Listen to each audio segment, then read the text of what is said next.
Eu estou sentindo a presença do Todo-Poderoso aqui. E nesta noite, Deus tem uma palavra ao teu coração. Deus vai falar ainda mais conosco. E eu quero te convidar a você fechar os seus olhos e inclinar a sua cabeça. E eu vou convidar o pastor a fazer essa oração pelo servo do Senhor. As mãos para cá e pelo Senhor, Deus e Pai, em nome de Jesus Cristo, Senhor. Usa o teu filho que vai estar fala com cada um de nós nesta noite, todo esse ambiente, Pai. Eu que te peço, Senhor, e tenho convicção que coisas grandes fará no nosso meio. Em nome de Jesus. Bendito é o Senhor Deus.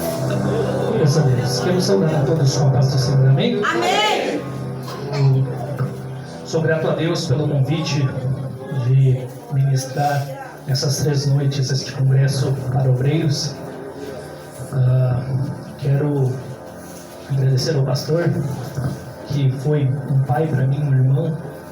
Congregamos junto, foi meu pastor. E é um prazer conhecer este corpo de obreiros, juntamente com esta igreja que irá morar no céu. Amém? Aleluia, amém. Glórias a Deus. Eu te convido a abrir a sua Bíblia no tema deste congresso, que se encontra no Evangelho de João, capítulo 4. Aleluia. 3. Aleluia. Glórias a Deus. Evangelho de João, capítulo de número 4. Louvado seja o nome do Senhor. Glórias a Deus.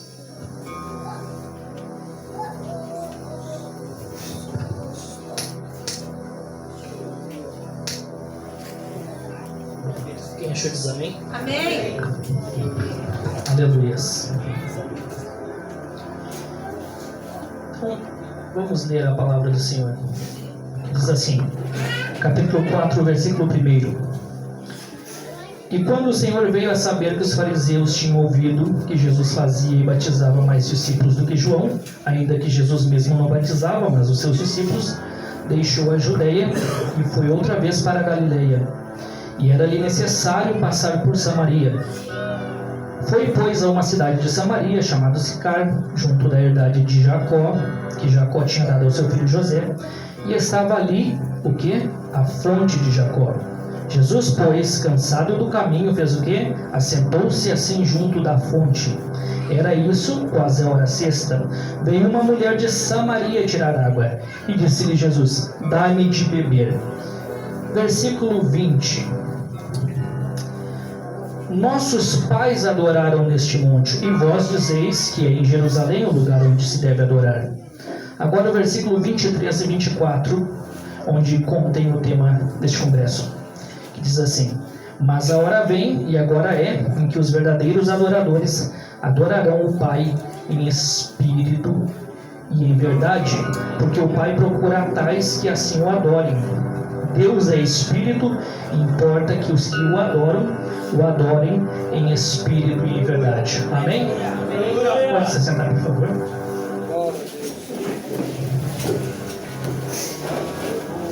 Glórias a Deus. Respeitando o tema deste congresso, esta noite, que é verdadeiros adoradores, quando eu recebi esse tema, eu fiquei muito feliz, porque Deus já tinha mais ou menos uns 2 anos e meio colocado no meu coração para mim falar a respeito de verdadeiros adoradores. Só que a mensagem não estava pronta, mas eu sabia que tinha uma mensagem para ser desenvolvida dentro desse tema de verdadeiros adoradores. Aleluia! Aleluia! Eu achei interessante que é muito fácil nós falarmos que os verdadeiros adoradores adoram o Pai em espírito e em verdade. Mas eu queria perguntar se realmente vocês entendem, e com certeza muito sim, quem são os verdadeiros adoradores. Glórias a Deus. Para a gente entender este texto do versículo 23 que fala sobre os verdadeiros adoradores, a gente precisa ler esse capítulo 4, né, onde tem esse contexto do encontro de Jesus com uma mulher samaritana. E a Bíblia fala nesse texto que os judeus não se davam com os samaritanos, eles não se entendiam. Mas para a gente entender melhor esse versículo sobre verdadeiros adoradores, vamos entender um pouco a respeito de quem são os samaritanos. A Bíblia fala em 2 Reis, acompanhe comigo a mensagem. A Bíblia fala em 2 Reis que o rei da Síria, Salmaneser, né, atacou Samaria, ocupou os territórios de Israel por 3 anos e cercou Samaria, né, o lugar dos samaritanos. E assim Salmaneser conquistou Samaria, e o que ele fez? Ele transportou o povo de Israel para a Síria. E o Senhor permitiu isso porque o Senhor os entregou Israel, o povo de Israel, né, nas mãos do rei da Síria. Por quê? Porque Israel estava cometendo toda sorte de pecados. Vejamos alguns pecados que Israel cometeu. Adoraram outros deuses, seguiram as práticas de povos pagãos, fizeram coisas em oculto que não era bom aos olhos de Deus. Construíram santuários idólatras por toda a cidade, queimaram incenso no topo dos montes, como os pagãos faziam. Os israelitas cometeram atos perversos e provocaram a ira de Deus. E repetidamente o Senhor mandou profetas para os advertirem. Mas Israel se recusou a ouvir e rejeitaram os seus decretos e alianças que Deus tinha feito, né, com os seus antepassados. Adoraram ídolos inúteis de forma que eles mesmos se tornaram inúteis. Fizeram bezerros de ouro para adorar, ergueram um poste de Azera e adoraram a Baal e a todos os astros do céu. Chegaram a sacrificar os seus próprios filhos no fogo, consultaram adivinhos, praticaram feitiçaria, venderam-se para fazer o que era mal aos olhos do Senhor. Isso foi o que o povo de Israel fez. Por isso que Deus entregou o povo diretamente na mão dos seus inimigos, do rei da Síria. E a Bíblia diz...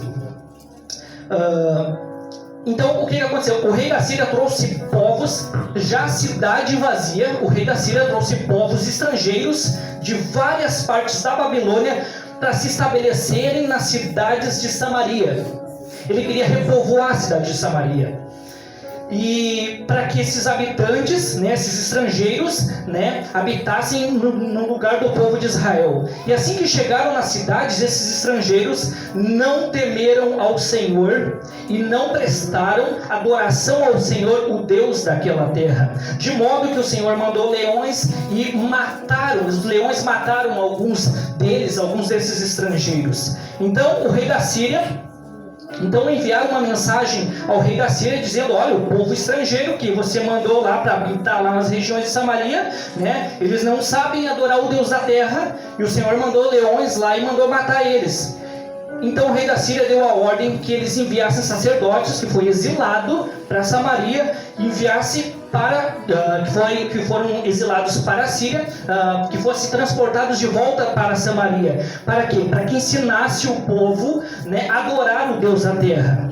Mas esse povo continuou com suas práticas pagãs e ao mesmo tempo adorando ao Senhor. Perceba que esse povo continuou com suas práticas pagãs, cometendo toda sorte de pecados e adorando ao Senhor.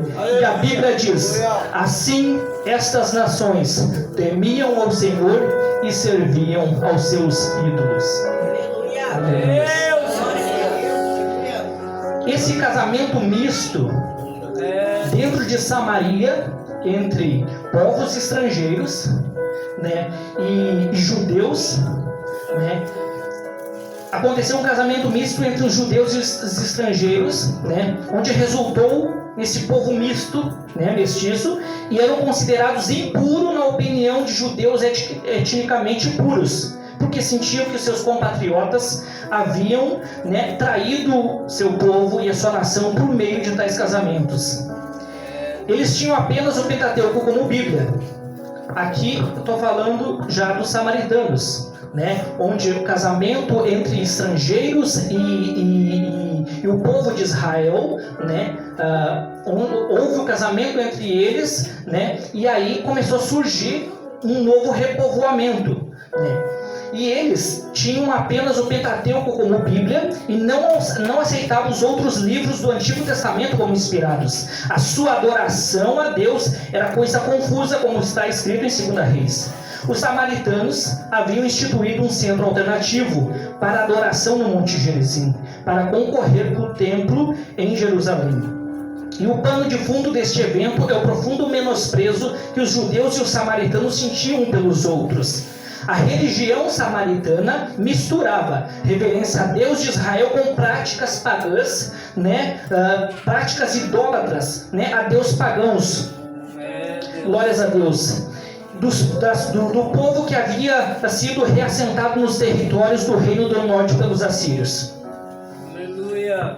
Então, entendendo quem são os samaritanos, que foi essa mistura de povos entre alguns da Babilônia, e com o povo de Israel, surgiu esse povo samaritano. E a Bíblia diz que eles adoravam a Deus, temiam a Deus, mas ao mesmo tempo eles adoravam seus deuses.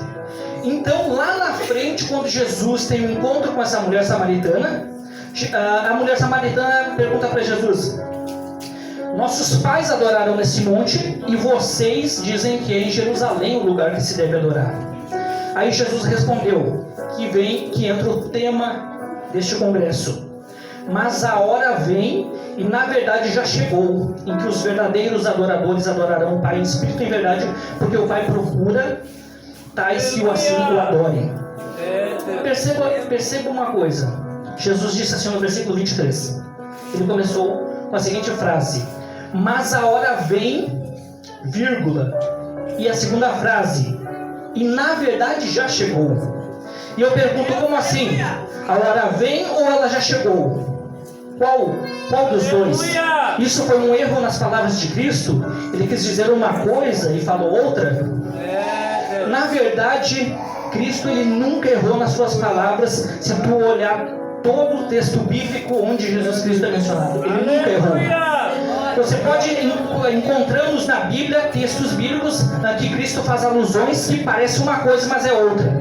E quando Cristo disse assim, quando ele disse, mas a hora vem, ele estava se referindo que chegaria a hora. O que é a hora? É o tempo que o Filho de Deus seria entregue à morte, e no momento que ele entregasse o seu Espírito ao Pai, como está descrito no Evangelho de Mateus, quando ele entregasse o seu Espírito ao Pai, e eis que o véu do templo se rasgou de alto a baixo, simbolizando que o caminho para a presença de Deus foi aberto. Aleluia! A cortina que fazia separação entre o santo lugar e o santo dos santos vedava o caminho à presença de Deus. Mediante a morte de Cristo na cruz, o véu do templo foi rasgado de alto a baixo. Glória a Deus. Aleluia. O que ele estava falando à mulher é que não precisava de um lugar de adoração, que não precisaria mais de sacrifícios, de que não precisaria mais de um sacerdote físico para chegar na presença de Deus, que chegaria essa hora. E essa hora era a partir da morte dele. Aleluia. A mulher levantou uma questão teológica entre judeus e samaritanos: qual o lugar correto para adoração? A resposta incorpora um grande princípio, o de que a verdadeira adoração é aquela que vem do coração e não de um local específico. O lugar de adoração não é tão importante quanto a atitude dos adoradores. Mas na nova ordem que Cristo veio inaugurar, o lugar de adoração subordina-se à pessoa. Você é o lugar de adoração. Não é mais no monte, não é nem tão pouco em Jerusalém. Você é o templo do Espírito Santo, onde a adoração verdadeira vem. Glórias a Deus. Louvado seja o nome do Senhor. E depois que ele disse, dentro do versículo 23, a hora vem, ele disse, e na verdade já chegou. Quem já chegou? O tempo, não aquele tempo da primeira frase, a hora vem, mas o da segunda frase, na verdade já chegou. Ele quis dizer que o tempo está presente, significa que Jesus, ele estava falando com uma mulher samaritana naquele tempo. Ele quis dizer que o tempo já estava presente, significava que Jesus estava presente e já começou a preparar a presença do Espírito Santo na igreja. No capítulo 7 de João, versículo 39, Jesus menciona que o próprio Jesus disse: Quem cresce nele, rios de água viva correriam de seu ventre. E João faz questão de pautar que Jesus disse essa frase inspirado pelo Espírito, que diz assim: do Espírito que haviam de receber os que acreditassem nele, porque o Espírito Santo ainda não tinha sido dado, porque Jesus ainda não tinha sido glorificado. Depois da ressurreição de Cristo, Jesus aparece aos discípulos no capítulo 20, versículo 22, que ele diz: então soprou sobre eles e disse: recebam o Espírito Santo. Paulo escreve a carta aos Efésios no capítulo 2 e versículo 18, e ele fala dos judeus e samaritanos, ele fala dos dois, e ele disse: porque por ele, por quem? Por Cristo, porque por ele, por Cristo, ambos, judeus e samaritanos, temos acesso ao Pai em um mesmo Espírito. Aleluia! Glórias a Deus. Na continuação do versículo 23, Jesus diz que os verdadeiros adoradores adorarão o Pai em espírito e em verdade. Percebam que nosso irmão disse antes na leitura da palavra introdutória: verdadeiros adoradores entra em contraste com os falsos adoradores. Os verdadeiros adoradores têm o privilégio de adorar o Pai em espírito e em verdade. E espírito aqui faz alusão a Jerusalém e sua adoração em termos da lei, enquanto que verdade faz contraste com a adoração inadequada e falsa dos samaritanos. Jesus ensina várias coisas neste versículo, e ele estava dizendo aqui para a mulher era que esse novo jeito de adorar que ele estava propondo, mostrando para ela, era imperativo, porque Deus é espírito, ou seja, exige do adorador verdade. Em espírito indica o nível que ocorre a adoração verdadeira. Devemos comparecer diante de Deus com total sinceridade, num espírito de adoração, de corpo, alma aberta, com todo o nosso sentimento e emoções e desejos em harmonia com a completamente revelada e comprovada verdade, que não tendo como base a mentira, o engano. O salmista Davi, ele disse no Salmos 31:5: em tuas mãos entrego o meu espírito. Esse é o tipo de adoração que Deus quer, onde você entrega o teu espírito em adoração.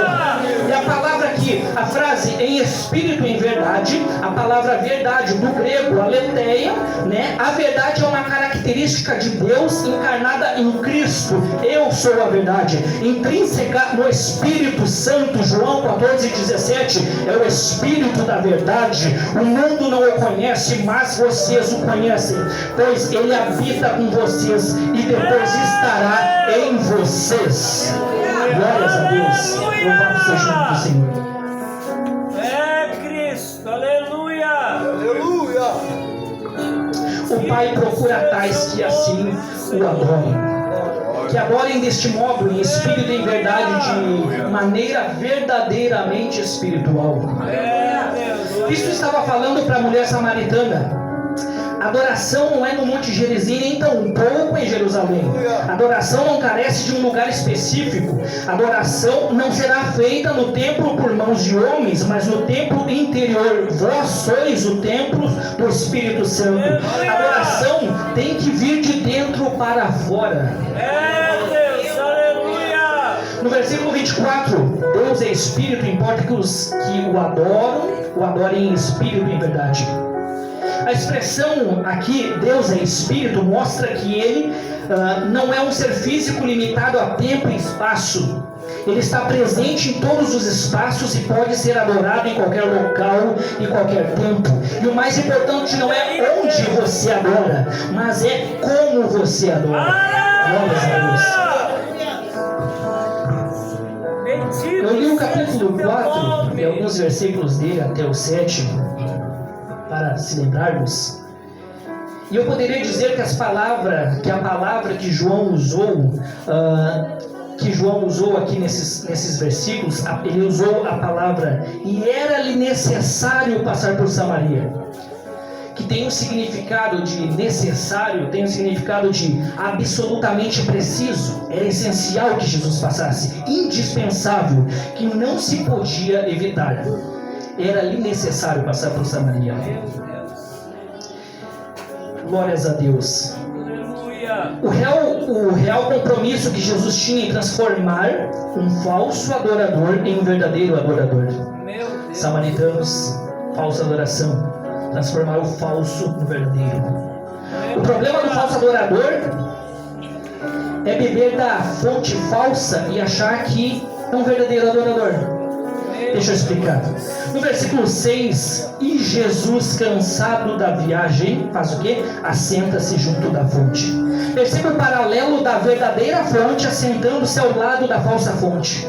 E por que eu chamo a falsa fonte? Meu Deus. Porque Jesus disse para a mulher no versículo 13, olha só: qualquer que beber dessa água, tornará a ter sede. Então essa não era a fonte da água verdadeira. Aleluia. Quando Jesus assenta-se do lado da fonte, quem vem tirar água? Quem vem? A mulher samaritana. Que horas ela vem? Quase a hora sexta, perto do meio-dia, exatamente no horário que os necessitados mais precisavam saciar a sua sede. Meu Deus. As mulheres vinham 2 vezes ao dia naquela fonte retirar água. Aquela fonte ficava fora da cidade, perto do caminho principal. Geralmente ao meio-dia, quem vinha ali era só quem passava para beber água ou para alimentar os seus camelos, né? Glórias a Deus. Louvado seja o nome do Senhor. Mas quando no momento que essa mulher ela veio ao meio-dia tirar a água, quem é que estava esperando por ela? A verdadeira fonte. Louvado seja o nome do Senhor. Aleluia. Mas aquele que beber da água que eu lhe der, Jesus falou para ela, nunca terá sede. O propósito de Jesus em passar por Samaria era transformar uma falsa adoradora num verdadeiro adorador. E dar para ela não a água que ela vinha buscar todos os dias, mas a verdadeira água, a água viva que matava a sede dela para sempre. Aleluia. A água dada por Cristo é Ele mesmo e tem um significado de uma vida verdadeiramente espiritual. Só que tem um detalhe, que para usufruir dessa água viva é necessário que a pessoa a beba. João capítulo 7, versículo 37, Jesus disse: se alguém tem sede, que venha a mim e beba. E esse beber não é um ato único e momentâneo, mas sim um beber progressivo ou repetido. A palavra beba, do grego pineto, derivado de pino, está no presente do imperativo. Tá, e o que significa isso? Significa uma ação progressiva ou repetida. Para beber da água da vida é necessário estar junto da fonte da água viva, que é o próprio Cristo. Ninguém pode continuar bebendo da água da vida estando distanciado da fonte. Tal pessoa torna-se o que Pedro descreve em 2 Pedro capítulo 2, versículo 17, fontes sem água. Glórias a Deus. Eu faço aqui uma observação. A característica de um verdadeiro adorador. Não se pode ser um verdadeiro adorador. Não se pode ser um verdadeiro adorador estando distanciado da fonte. Porque o que te faz ser um verdadeiro adorador é estar junto à fonte. É andar lado a lado da fonte. Como diremos, eu sou de Jesus, mas está distante da fonte, não tem vida espiritual com Cristo. Amós 3, no versículo 3 diz assim, ó, andarão 2 juntos se não estiverem de acordo? Ser o verdadeiro é andar lado a lado da verdade. Eu sou o caminho à verdade. Aleluias. No versículo 14, se fará nele uma fonte de água a jorrar para a vida eterna. Ou seja, a sede termina, mas nasce uma fonte. E a água da fonte é o próprio Cristo, a água viva. E a nova fonte levará essa água viva para outro sedento de sede espiritual. Amém? Glórias a Deus. E não apenas nós, mas também de quem bebe dessa água que eu e você levamos para outros. Louvado seja o nome do Senhor. É, Senhor. Aleluia. No versículo 15 deste texto, disse a mulher: Senhor, dá-me dessa água para que eu não mais tenha sede. Aqui eu observo o trabalho de Jesus na vida dela. Olha o que Jesus disse: ok, vou te dar. Eu vou dar a água que tu quer. Mas assim, ó, primeiro vamos consertar o vaso. Primeiro tem que consertar o vaso. Olha aí, ó. Glórias a Deus. Faz o seguinte: Aleluia. chama o teu marido e vem cá. Não tenho marido. Exatamente, tiveste 5 maridos, e o que agora tens não é teu marido. Se os discípulos estivessem ouvindo a conversa entre os dois, eles já iam perguntar: como assim, como assim? À noite adora a Deus na igreja, mas durante o dia vive uma vida de pecado. Não tem coisa certa nisso. Aleluia. Se intitulava adorador de Deus, mas de dia vivia uma vida de pecados. O interesse de Jesus em pedir para que ela chamasse o seu marido era exatamente de fazer ela confessar os seus pecados. Não se pode ter um encontro verdadeiro com Cristo e viver uma vida de pecados. Olha aí, ó. A água não permanece em vaso rachado, torna-se fonte sem água. O Espírito de Deus não reside em um coração impuro, cheio de manchas. O contato genuíno com Cristo expõe todas as nossas fraquezas e pecados. Precisamos nos esvaziar para sermos cheios. Glórias a Deus.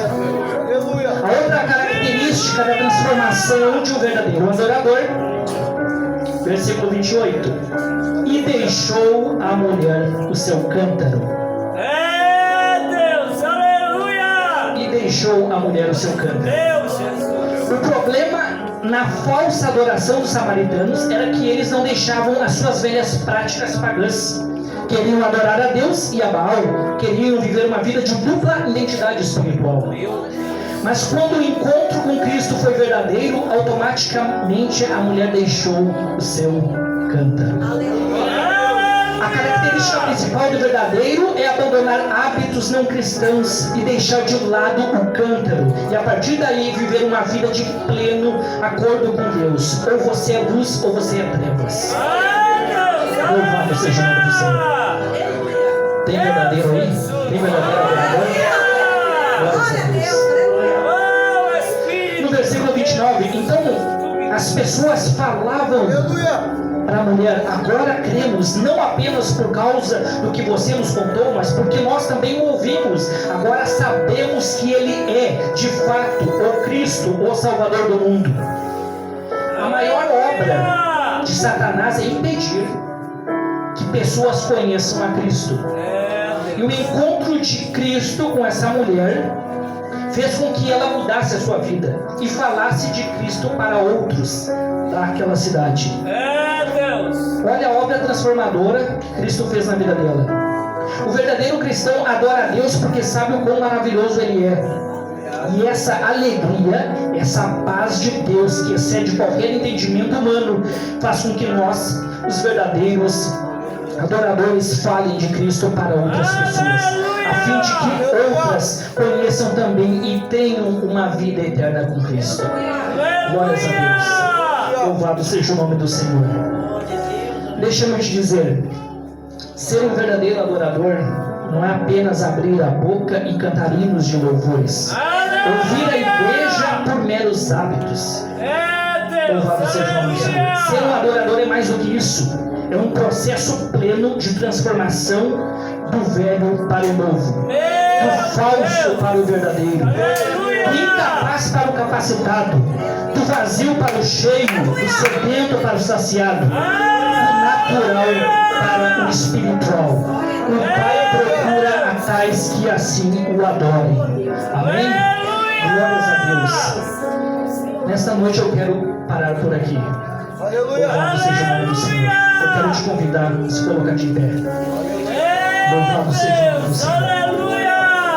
A verdadeira adoração a Cristo exige transformação. O encontro genuíno com Cristo, faz com que você se torne uma outra pessoa. Aleluia. E a partir daí o verdadeiro adorador nasce, aleluia, e leva essa fonte, essa água para outros sedentos de sede. Glórias a Deus. Louvado seja o nome do Senhor. Eu sei que aqui existe adoradores de Deus. Eu sei que existe, mas ao mesmo tempo, aleluia, às vezes um falso adorador se esconde por debaixo de um verdadeiro adorador. Aleluia, o que Deus Ele quer te transformar no verdadeiro adorador para levar a sua mensagem, levar a água viva que é o próprio Cristo para outros sedentos de sede. Louvado seja o nome do Senhor. Quantos querem uma oração? aqui na frente, por favor. Aleluia. Louvado seja o nome do Senhor. Glória a Deus. Santo, santo é o nome do Senhor. Eu vou estar orando por você. Aleluia. Deus, ele tem um plano de transformar a vida de cada um. Aleluia. Um verdadeiro adorador. O Pai procura tais que assim o adorem. Louvado seja o nome do Senhor. Os verdadeiros adoradores do Pai adorarão o Pai em espírito e em verdade. Glórias a Deus, adoração que vem de dentro. Aleluia, adoração verdadeira de um verdadeiro transformado. Glórias a Deus. Santo, santo, Senhor. Louvado seja o nome do Senhor. Se por acaso tiver alguém aí, aleluia, que quer entregar sua vida para Cristo, você pode levantar a sua mão ou passar aqui na frente, ou até mesmo através de uma oração na sua mente, aleluia, a entregar a sua vida a Cristo. Deus, ele quer transformar vidas, ele quer transformar a sua vida em uma vida como um acordo com ele. Aleluia, uma vida verdadeira. A vida verdadeira com Cristo, de um verdadeiro adorador, é aquela sincera. E não é no mundo que a gente encontra. Aleluia, louvado seja o nome do Senhor. Feche os teus olhos, curva a sua cabeça. Estaremos orando em nome de Jesus. Poderoso Deus e eterno Pai, te louvamos, ó Pai, te engrandecemos pela tua palavra, ó Deus, que foi ministrada essa noite. Pedimos, ó Deus, que o Senhor venha trabalhar na vida da tua igreja, na vida dos teus filhos, dos verdadeiros, daqueles que precisam ser verdadeiros, daqueles que precisam de uma transformação. Encha, Pai, a vida dos teus filhos, ó Pai, desta água maravilhosa. Aleluia, que o Senhor tem para cada um. Transforma a vida de quem precisa ser transformado, ó Pai. Encha, Deus, aquele que está vazio. Opera na vida dos teus filhos em nome de Jesus, Pai, para que todos eles possam levar a tua palavra, levar o teu amor, ó Pai, levar essa água para outros sedentos de sede. Meu Deus, transforma a vida de cada um que está aqui dentro esta noite. Eu espero, ó Pai, que a tua palavra tenha falado com alguém aqui, Deus, porque ela é viva e eficaz, Pai. Ela penetra no ser do ser humano, entre a divisão da alma e do espírito, e ela tem poder para discernir os pensamentos e intenções do coração. Meu Deus, enche os teus filhos do teu poder, da tua graça, Pai, e da tua presença, em nome de Jesus. É o que eu te peço esta noite. Amém e amém. Agradeço pela oportunidade, em nome de Jesus. Fica aqui na frente aí, irmãos. Os muito honrosos vai estar louvando o hino e os obreiros vão me ajudar a orar com imposição de mãos. Quem quer ser verdadeiro adorador? Quem quer renunciar a essas práticas aí que não está te levando a lugar nenhum? Essas práticas que você está fazendo aí